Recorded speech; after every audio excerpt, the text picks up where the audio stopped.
Welcome to the Need to Know podcast from the Wilson Center, a podcast for policymakers available to everyone. Always informative, nonpartisan, and relevant. We go beyond the headlines to understand the trend lines in foreign policy. Welcome back to another episode of Need to Know. I'm your host, John Milewski. Now, Need to Know is brought to you by the Woodrow Wilson Center. The center is congressionally chartered, scholarship-driven, and fiercely nonpartisan.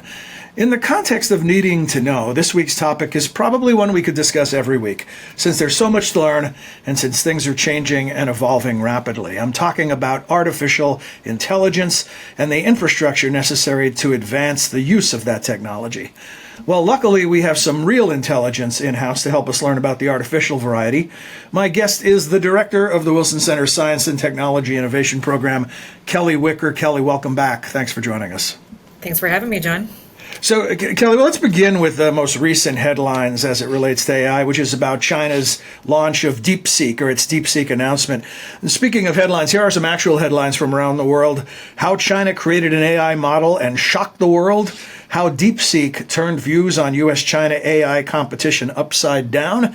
And here's one from your own website.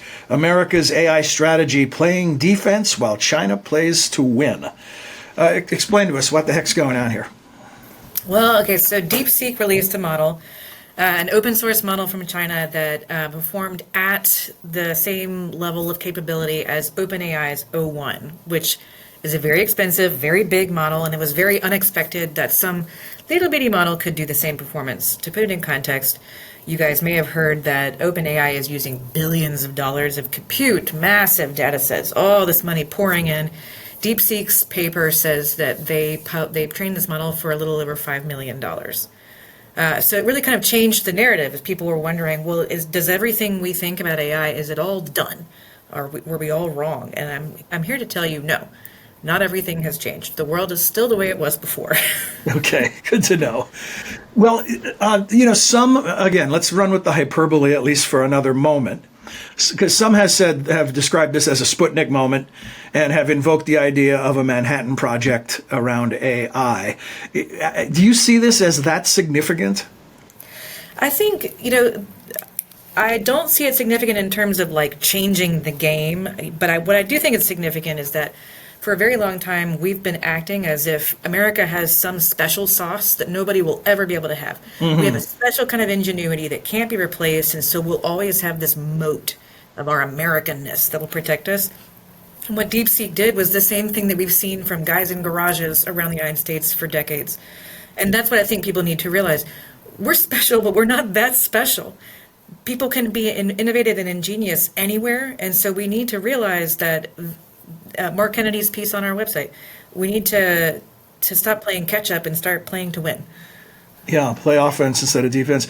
And I haven't read the book. Maybe you have, AI Superpowers. The author, Ka-Fu Lee, he predicted that the U.S. will lead in breakthroughs, but that China will be better and faster in engineering. And he says the launch of China's new DeepSeek project essentially validates his prediction.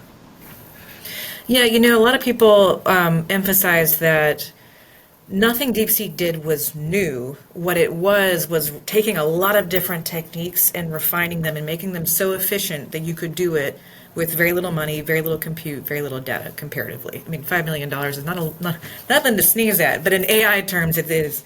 And I think, that still is very much the case, that the chain of thought reasoning style of model that R1 was pioneered by O1 and by many other academics kind of working all over. So certainly that is still the case. It still did take a lot of minds, a lot of American minds to get to this point.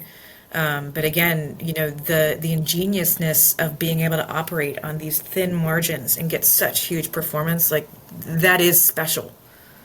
And for people who are not experts on the technology, but who maybe are users, my guess is their likely entry point into this are the AI aspect of Google searches, or maybe the AI that's now part of iPhones or other mobile devices, or maybe ChatGPT. So looking at those things, the things that consumers touch, how does DeepSeek relate to that, and how much of a game changer is it in that regard? It's essentially the same kind of model that underpins those But things. just cheaper, a cheaper version? It's way cheaper and you can run No. it locally. So because it takes less compute to run, you can download, it's open source. So, there's some concerns from people about the censorship. It is a heavily censored model. It won't talk to you about China. When it does, it's always real great. Yeah. But a lot of that censorship is occurring in the cloud. And so you can download this model and run it. And because it's such a lean model, you don't have to have a supercomputer to run it. You can run it on your phone. And that allows us to have more gadgets that run these kind of assistant programs that can speak with conversational English and engage with you on a lot of topics. So I'll only need one squirrel on a treadmill instead of 20 or 2,000 squirrels. No, but I mean, along those lines, what does this say about this idea that we'd have to have these gigantic data farms or data centers and place them in various places around the world with huge consumption of energy? Is that still part of the plan? It's not time to sell off your NVIDIA stock yet, or AMD Okay. or Intel or whatever your chip of choice is. I know we saw kind of a downturn in the market after this because people were worried. In the tech sphere, you did not see that. I can't take credit for this, but I also can't tell you who said it. Somebody was talking about compute is like energy. As much as we can make, we will use. And so, yes, you can train a very powerful model on a much leaner thing. You know what that means is if you use more, you can get more. And so we're back to this question of, people had kind of started wondering, are scaling laws running out? Have we reached the top of what we can do without some major breakthrough? Well, with these efficiencies, we can start doing more with less.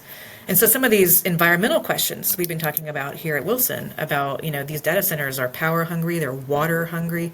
Well, what if the uptick in AI use doesn't come with the expected uptick in energy use and actually just comes with a slight bump?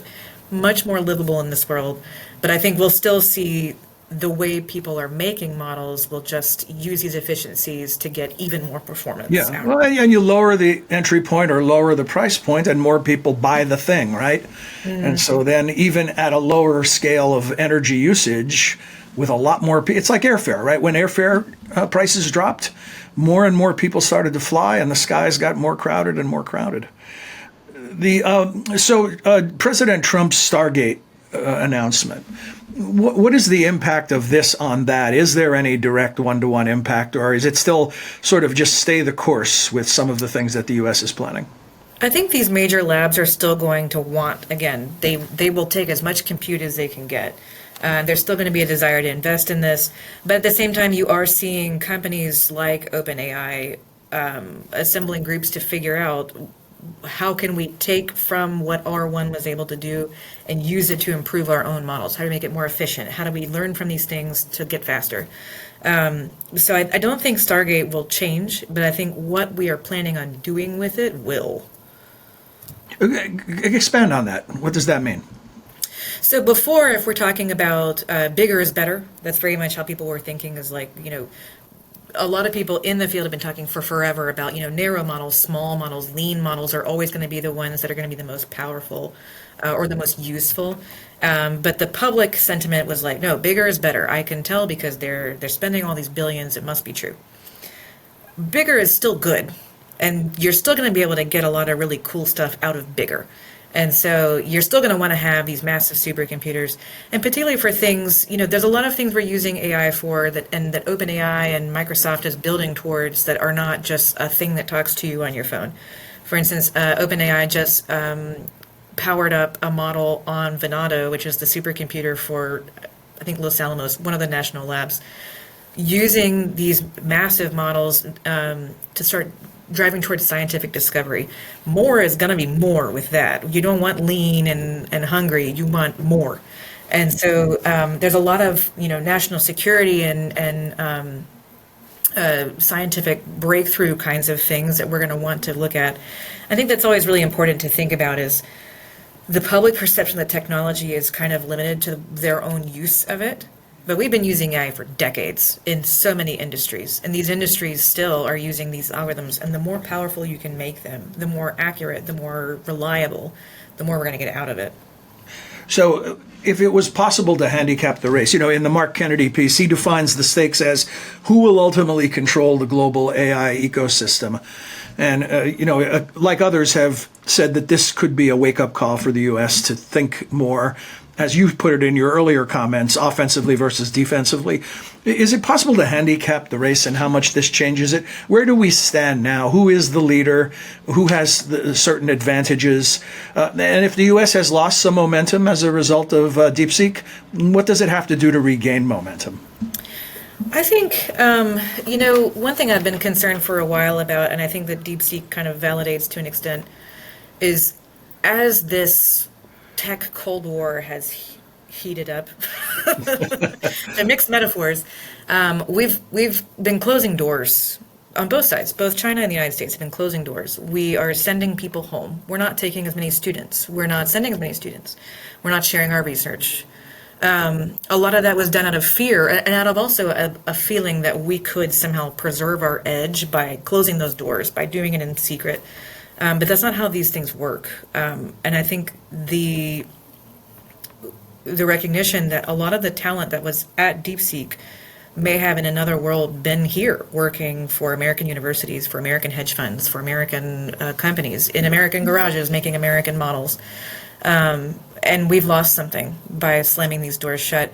So it's possible, I don't know, Mark Kennedy may not agree with me on that one. He might have a different version of the offense we should go on, but I think we need to keep really in our minds a very clear picture of what fuels American innovation. And it is not the same as classic warfare. It is not a decoupling. It is not a slamming of doors. It's more. What you're advocating for is more cooperation, not more confrontation. Yeah, like letting the academic establishment do what they've always done, which is work together and mesh and share and grow.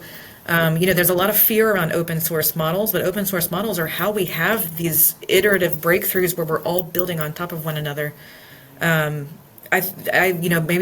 I'm idealistic, but I think that there's a reason that that's always been how we've arrived at these huge leaps, and I'd like to continue that, and I want to continue it on American soil.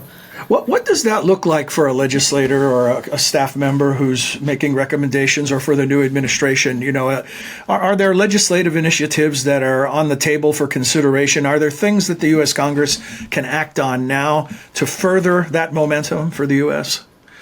I think, an openness to, there's a lot of conversation about H-1B visas, the kinds of visas where we can bring students here and hopefully entice them to stay. Those are good for America. The way that we can recruit talent, these are things. And I know, immigration can be a touchy subject, but I think this is a separate conversation than the larger immigration topic. This is an innovation question. This is a talent recruitment question. We should be approaching it as talent recruitment. I think we should be taking steps to empower our scientific establishment with the tools they need to really use AI. Some of them will use AI to make better AI. Some of them will use AI to make better other things that will eventually plug back into that system. Some of them will use it to make healthcare leaps, and we're all better off, and it has nothing to do with AI. There is an empowerment of the R&D establishment, of the innovation establishment, of scientists that I think feeds this cycle, but also it underpins a lot of just American leadership comes from this investment in the things that we did after the Sputnik moment, where we increased science and tech funding by like 40 times out of the feds, and we had an explosive growth in breakthroughs in research. It's what made us the country we are today that has been so attractive to other talent. I think we should get back to that. I think that's a good place to end with that challenge. Can we get back to that? Do we have the stomach for it and the political will? Kellee, thank you. As I said at the start, there's so much more to learn here, and this was a great brief overview, but we'll have more to talk about, so we'll look forward to having you back in the near future. Yeah, thanks, John. Thanks, Kellee. Our guest has been Kellee Wicker. She runs the Science and Technology Innovation Program here at the Wilson Center. And if you come to our website and look at the Programs tab at the top of the page, you can find more terrific work from Kellee and her colleagues, and we hope you'll do that. And we also hope you'll join us again soon for another episode of Need to Know. Until then, for all of us at the Center, I'm John Milewski. Thanks for your time and interest.